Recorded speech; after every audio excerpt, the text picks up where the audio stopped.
შაბათის ფორმულამ ამერიკის შეერთებული შტატებიდან მოიპოვა კონფიდენციალური ანგარიში, სადაც დეტალურადაა აღწერილი და შეჯამებული თუ როგორ იქცა ოლიგარქი ივანიშვილი მთავარ მოკავშირედ რუსეთისთვის სანქციებისგან თავის დასაცავად. ბოლო 12 წლის განმავლობაში მას შემდეგ, რაც მისი პარტია ხელისუფლებაში მოვიდა, ბიძინა ივანიშვილმა ააგო პირამიდა, რომლის თავშიც თვითონ დგას, ხოლო მის დაქვემდებარებაში არიან ახლო ნათესავები და სანდო პირები.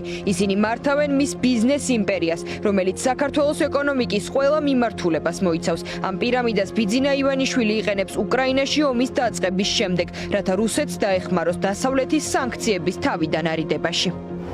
გრიგოლ ლილუაშვილი, ოთარ ფარცხალაძე, ირაკლი ღარიბაშვილი, ალექსანდრე ივანიშვილი, სწორედ ეს გვარები და მათი გარემოცვა მოხსენიებული ივანიშვილის შავი საქმეების მფარველებად და შემსრულებლებად. დოკუმენტში გამოყოფილი მრავალი მნიშვნელოვანი საკითხიდან ერთ-ერთი ისაა თუ როგორ დაეხმარა ოლიგარქი რუსეთს სანქცირებული ნავთობპროდუქტების ექსპორტ-იმპორტსა და წარმოშობის სერტიფიკატის გაყალბებაში და ამ შავ საქმეში როგორ ჩართო მის მიერ დაქვემდებარებული კლანი და სახელმწიფო უწყებები, სუსი, საბაჟო ფინანსთა სამინისტრო და სხვა. დოკუმენტის მიხედვით საზღვაო მარშრუტებს გრიგოლ ლილუაშვილი მფარველობდა ის ნიშნავდა სანდო პირებს, რომ ტვირთის ბრუნვა შეფერხების გარეშე მომხდარიყო.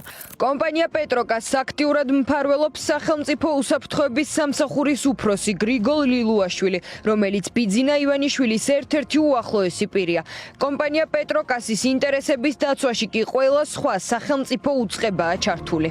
საქართველოს ნავთობპროდუქტების ბაზარზე ერთ-ერთი უმსხვილესი კომპანია პეტროკას ენერჯი ჯორჯია, რომელიც კავშირშია რუსულ როსნეფტთან. სანქცირებული როსნეფტი ოფიციალურად ქართულ კომპანიაში 2014 წელს შემოდის და 49%-ს ყიდულობს. 2022 წელს კი რუსეთის უკრაინაში შეჭრიდან რამდენიმე თვეში დასავლეთის ქვეყნების მიერ სანქცირების შემდეგ როსნეფტის საკუთრებაში არსებული წილი ოფიციალურად იმ დროს პეტროკას ენერჯი ჯორჯიას დირექტორმა ვანო ნაკაიძემ გამოისყიდა. თუმცა დოკუმენტში წერია, რომ სავარაუდოდ ეს ფიქტიური გასხვისებაა და როსნეფტის ინტერესები ქართულ კომპანიაში კვლავ შენარჩუნებულია. აღსანიშნავია შემდეგი გარემოება. როსნეფტთან დაკავშირებული და განხორციელებული არც ერთი ოფიციალური ცვლილება საქართველოს ბიზნეს რეესტრში ასახული არ არის, რადგან სავარაუდოდ ის ოფშორულ ზონაში რეგისტრირებულ კომპანიებს შორის გაფორმდა.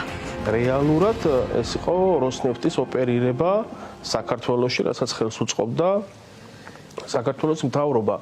რა თქმა უნდა, ბიძინა ივანიშვილთან გარიგების გარეშე ესეთი მასშტაბის თაღლითური სქემა ესეც რომელიც ტრანსნაციონალური დანაშაულია ვერ რეალიზდებოდა.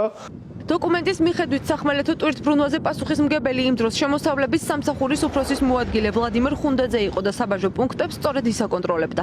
აქ ცხოვრობს სახლშია? თქვენ ხომ არ გაქვთ ინფორმაცია მის საქმიანობასთან დაკავშირებით? კავშირებთან გრიგოლ ლილუაშვილთან მაგალითად თუ იცით რამე მასზე თუ აქვს კონტაქტი? მარშრუტებს განაგებდა ის და სანქცირებული ნავთობპროდუქტები მისი საშუალებით შემოდიოდა და გადიოდა ქვეყნიდან. შაბათის ფორმულა ეძებდა აკაკი ჩხენკელსაც, რომელიც ირაკლი ღარიბაშვილის ადმინისტრაციის თანამშრომელი იყო. დოკუმენტის მიხედვით სწორედ მისი კომპანია ექსიმ ოილი იყო ერთ-ერთი მათ შორის, ვინც რუსულ ნავთობპროდუქტებს წარმოშობის სერტიფიკატს უცვლიდა. საზღვარგარეთ არის?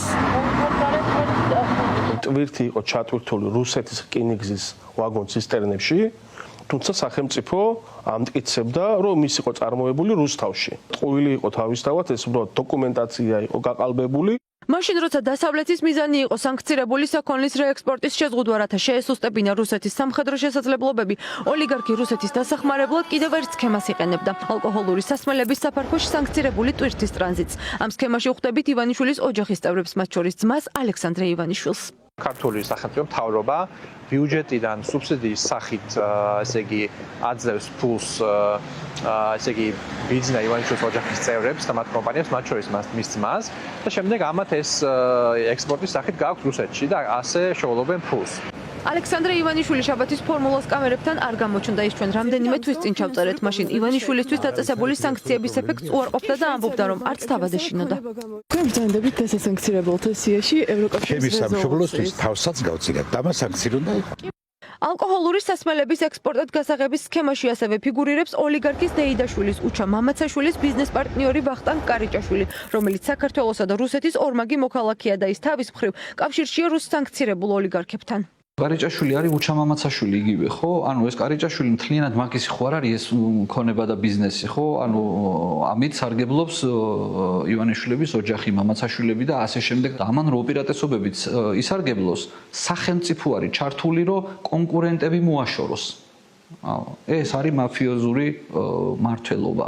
დოკუმენტში ასევე საუბარია იმაზე, თუ წლების მანძილზე როგორ მოიპოვეს ძალაუფლება ფოთის თავისუფალ ინდუსტრიულ ზონასა და ბათუმის პორტზე ოლიგარქმა და ივანე ჩხარტიშვილმა და როგორ გააღრმავეს ურთიერთობები ჩინეთთან.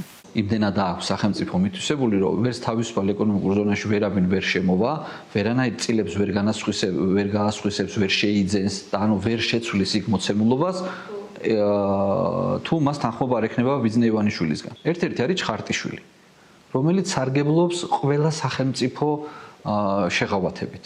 ანუ ეს ადამიანი მთელი ცხოვრება ესე გახდა ეგრეთ წოდებული ბიზნესმენი. დოკუმენტი ეხება 2024 წელს მიღებულ ეგრეთ წოდებულ ოფშორების კანონსაც, რომლითაც საქართველოს ოფშორული კაპიტალისა და შავი ფულის თავშესაფრად გადაიქცა. ეს გადასახადები ვაპატიოთ თუ გადმოვლიან და გაათეთრებენ თავიანთ გათეთრებული სადაც არის, მაგრამ ნუ საქართველოს თუ იქნება, უფრო გამჭვირვალე იქნება და ამ ფაილში ასევე საუბარია თუ როგორ აკონტროლებს ბიძინა ივანიშვილი ეროვნულ ბანკს და როგორ შეიცვალა წესების სანქციებთან გასამკლავებლად, რომლებიც ქართველ მაღალჩინოსნებს დაუწესეს. სანქციების გვერდის არიდების პროცესები მიდის, ეს არ გაჩერებულა, ეს უფრო საინტერესოა ჩვენთვის მაგალითად.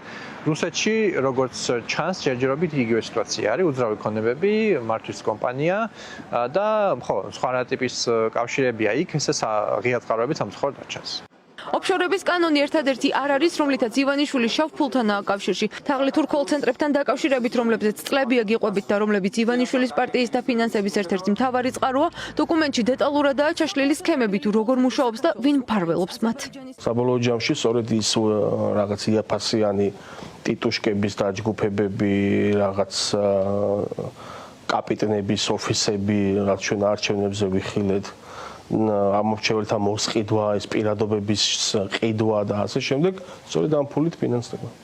ძალაუფლების დაკარგვის შიშით შეპყრობილი ივანიშვილი კაცობრიობის ყველაზე ბორო ძალად მოხსენიებული რუსეთის სისტემის დამხმარე რგოლი გახდა და მისთვის სანდო პირების მეშვეობით ამაში თითქმის ყველა სახელმწიფო უწყება ჩართო. დღეს უკვე აშკარად ჩანს, რომ ქვეყანაში აღარ მოქმედებს ინსტიტუტები, არამედ არსებობს მხოლოდ ერთი ოლიგარქის ნება.